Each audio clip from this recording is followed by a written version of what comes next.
Guys, on today's video we are making fresh tomato and the tomato paste stew. That's the combination of fresh tomato and tomato paste, and we are going to be using chicken or cocoa.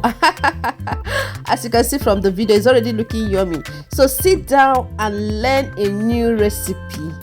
Yes, so at this point I have an empty pot on the fire. As you can see, I'll be adding vegetable oil into the pots, just few little quantity depending on the quantity of the tomatoes you'll be using. So I will allow it to burn while I go back to check on the meat I'll be using. As you can see, I'll be using chicken. I'm already steaming. I'm using curry powder, thyme, salt, onion, and what again? Seasoning cube to steam the meat. I'll just steam a bit. So I'll come back to the burning vegetable oil and add onion to it. I will stir a bit.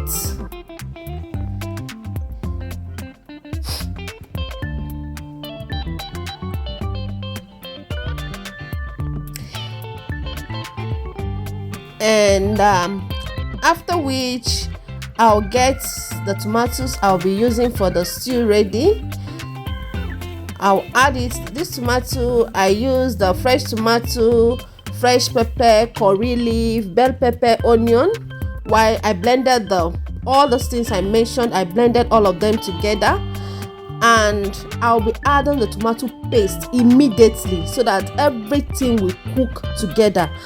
No, I know some people will allow the tomato to cook for some time, then add the paste later. But in this video, I'm adding the tomato paste immediately. If you add it immediately, it will get to give you a very nice taste and it won't have a sour taste. That's why I added the two together. So you will stir and allow it to cook. Then come back after some time, and as you can see from the video, I'm adding the chicken. Yes, I don't like frying my chicken except I'm having a guest or any person that is coming in my house. But if as far as I'm the one and my kids and hobby, I don't fry my chicken. I don't like fried chicken. Sorry, but you can actually fry yours. But this chicken is not fried. I just steamed, just little steaming, and I'm adding it to the stew. And this chicken is very hard. It's okukibo. You know okukibo now? It has a very strong bone. So I just steamed a bit and that's all. So I've added curry powder, I've added seasoning cube, I've added salt. I will stir. Mind you, I'm not adding extra water. The only water I'm using is the water I got from the steamed meat. That's the only water I'll be using for this stew. So I've added everything and I'm stirring, and you all know that I did not cook the meat for a very long time, so I would have to allow it to cook inside the stew, you know, so that it will penetrate into the bone, you know, so that when you eat it will be like ow, ow, ow. So at this point I will allow the stew to cook very well so that the water can dry up. Then I will come back after some time to stir. You know, you have to stir at intervals so that it doesn't get burnt underneath. You stir and allow it to continue cooking. Then come back after some time. As you can see, it is good to go. How do you know it's good to go? As you can see, the oil is already on top of the stew.